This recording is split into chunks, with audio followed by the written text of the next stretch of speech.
everybody? What's up, everybody? Let's talk about it. It's April Dawn. What up, everybody? It's April Dawn. What up, everybody? It's April Dawn. Let's talk. What up, everybody? It's April Dawn. Let's talk about it. This is 911 Season 4, Episode 7. So this is going to be a pretty quick review, y'all. It's not a whole lot that happened, but this episode was all about being neighborly, how to help your neighbors, how to help your family, how to be there for the people that you love, and maybe even the people that you don't even know. So I don't want to waste any time. Let's go ahead and get started. We start off the episode, and the first incident opens up with the son. Apparently, he's listening to his parents, his mom with her all-girl band, rock band. They're playing in the garage. He goes outside, and he notices there's a funky smell. You know, it smells like Mary Jane.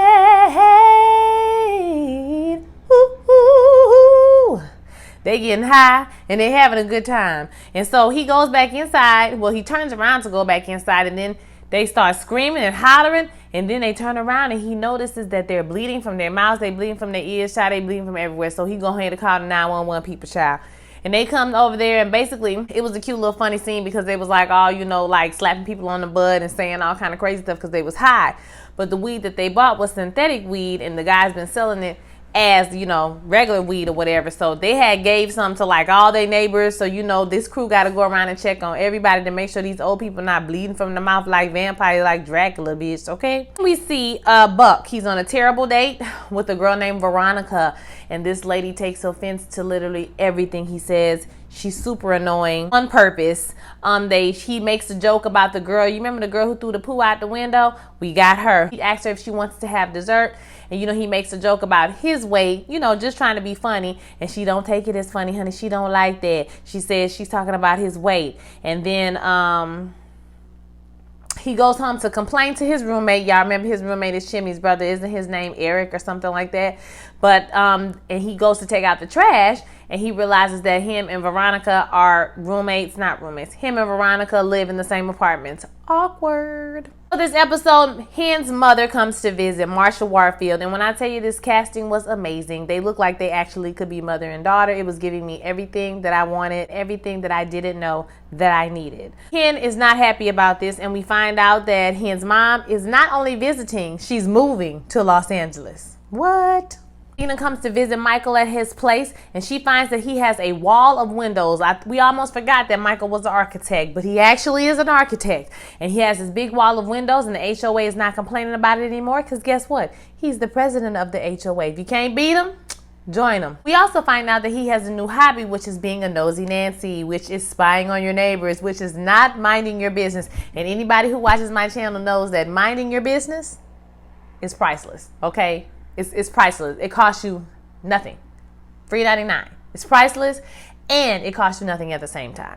Mind your business, but he don't know how to mind his business. And he kind of admits that, you know, when he had the tumor, you know, he thought his life was over, and then when he got rid of it, he planned all these things for his bucket list, and then the whole world shut down. So this is kind of a way for him to like live a little bit, you know what I'm saying, by just looking at people too damn much. Okay, so him and Thena are looking at the different people in the apartments, and you know, she like, okay, you know, like one of the neighbors is a painter, one of the neighbors is doing something else, and one of the neighbors has a lot of trash.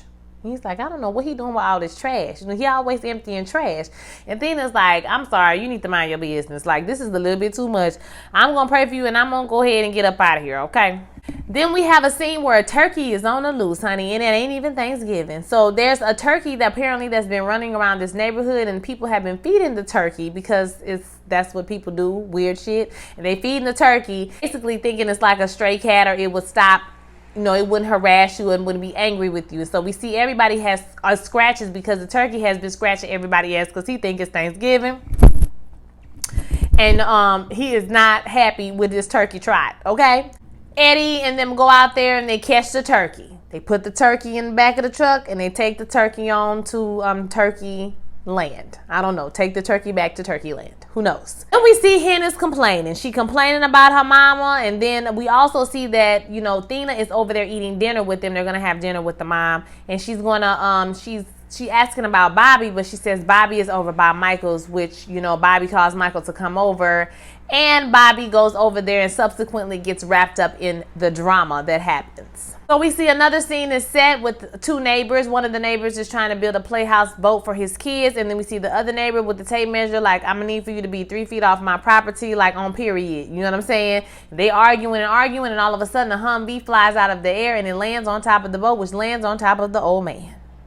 So the old man, he makes it. They are able to get the Humvee off of him with a parachute, and they pull him out from under it. And the guy's like, man, the boat saved your life. And basically he like, I'm going to need for you to make sure your hand is 3 feet away from my yard on period. Because he even had to come over here had you just followed directions the first time. Okay? But you can tell he's grateful to live. And the boat kind of did sort of save his life. You know, broke the fall. Chimney and Maddie suggest putting together a basket for their neighbors for the new baby, and they know they're going to have a new baby, and they know the new baby is going to be crying all the time. So they decide, you know, maybe they should put together a basket for their neighbor. And then Maddie, being a white woman, says that maybe this is too much. You know, maybe we shouldn't do this. It's like, no, you should be considerate of your neighbors and, you know, not have a new crying ass baby and, you know, not give them a little package to say, hey, you know, my baby cries all the time. I know it's going to be a lot. You know, here's something nice. Now, you don't have to do that. Nobody does that, I don't think. But it's just a nice thing to do. I agree with Chimney. We're at dinner with Hen's mom, and she's talking about how she was a blackjack dealer in Vegas, how she loved it so much. But she's here because the pandemic has, you know, shut everything down, and it made it a lot easier for her to leave Las Vegas. And they even make some jokes about her staying there forever. You know, you can cook for us all the time. And, you know, because Thina says that her food is so good, you know, the ribs are finger licking good or whatever she says. And so they make a joke about her staying and cooking forever. And him was like, not too much. Okay, like, I'm going to need for you to calm down, sis. No, okay, no. They continue to talk through the night. And then Hen's mom brings up the fact that, you know, maybe Hen is too old to be in medical school. She seems kind of pessimistic, which some parents are pessimistic. It's natural to worry about if your kid, you know, can move on to the next level or if they can handle whatever they're doing, especially with Thina being especially with him being the age that she is. But I think the mama is overly concerned about nothing. We can clearly see that Hen is a very capable woman. She has been a therapist. She has been a paramedic. She's about to be a doctor. Like, she finna do it. She a firefighter. She's about to, come on, mama. Don't do this. It's obviously hurt Hen, and it brought up a lot of old feelings. So she tells Karen about everything. You know, her mom's fears her mom has always been negative. You know, when she married her, should you really be marrying a woman? When she became a firefighter, are you really going to be able to run into burning buildings, girl, and pull people down? And now that she's in medical school. So then we see Henrietta waking up, and the kids and Karen are there, and they tell her that they went down to the store or something like that, and they saw mom in the park, and mom is sleeping in the car. Grandma is in the car, baby. You got to get grandma out the car. Now, I know, let me tell you something. Deborah would never be in no car. She always got the place to stay, and that's on Mary Had a Little Lamb. Hen goes to see her mom in the car, and they have a heart-to-heart. She tells her that, hey, she lost her job. She got evicted. She was so embarrassed. Obviously you would be. She was very embarrassed. She decided to move, you know, here because she really didn't have a choice. She has nowhere else to go. And she tells her that she's always been a bit jealous of her because Hen is able to think about the future and, you know, like do things in the future, whereas she's the type of person who just lives in the moment, you know, right now, whatever. She kind of tries to give the dad credit for, you know, you got that from your daddy, X, Y, Z. And Hen was like, nah, I got that from you. Because basically saying that Negro wasn't nowhere around. You was around. So everything good I got is from you, not from him. Okay. Inherited from a person I never seen before. Okay, who knows if she never seen, like I have literally no idea what her backstory is, but clearly her father wasn't around. They used that point to illuminate that to us, right? So she brings her mom inside, and guess what? Mom is coming to live with them. Well, all right. So we see Bobby, Michael, and David has come home, and now they have gotten themselves wrapped up in this drama so much to where they're going to dig this man's trash out. As they are getting the man's trash out of the dumpster, Michael calls and is like, hey, I saw him leave out the apartment. He's going to come down there. Y'all going to get caught. And so they get out in time. But when they get back to the apartment, they see that Michael has broken into this man's apartment. Apparently, he saw something crazy on the telescope. And so he gets into the apartment. He's walking around the apartment. He's looking, and he finds this woman who is on a surgical table, and it looks like she's bleeding out. So right as he finds her, he gets clocked in the back of the head.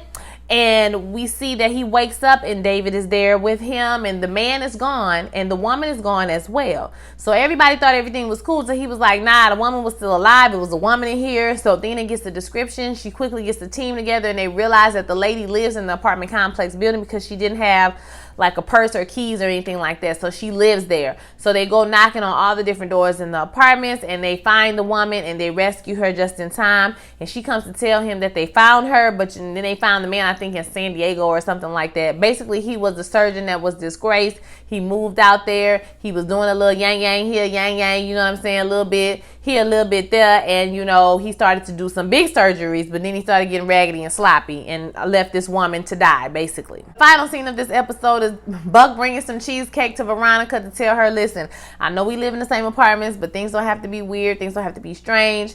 It'll be all good. You know, you eat this cheesecake, girl. You mind your business, I'm mind my business. She's like, oh my gosh, it's not every day that, you know, one terrible date leads you to meet a great guy. And I just want to thank you. I just really want to thank you. And he's like, no comprende. And then we see Chimney's brother getting out the shower, asking her where she keep her whatever towels, honey. And I said, no, he didn't. So who knows if this is really going to be an issue or is just something funny. I think it's just something funny to end the episode with. So that's pretty much it, guys, that happened on this episode. I thought it was a good episode. It was cute. Like I said, not too much drama. You can see that next week and the next few weeks they're going to be coming with it. They kind of came with it a little bit today, too, because the hidden storyline was pretty good. But I thought it was a good episode. I want to hear your thoughts about it. Don't forget to like, comment, and subscribe, and I will holler at y'all. Peace.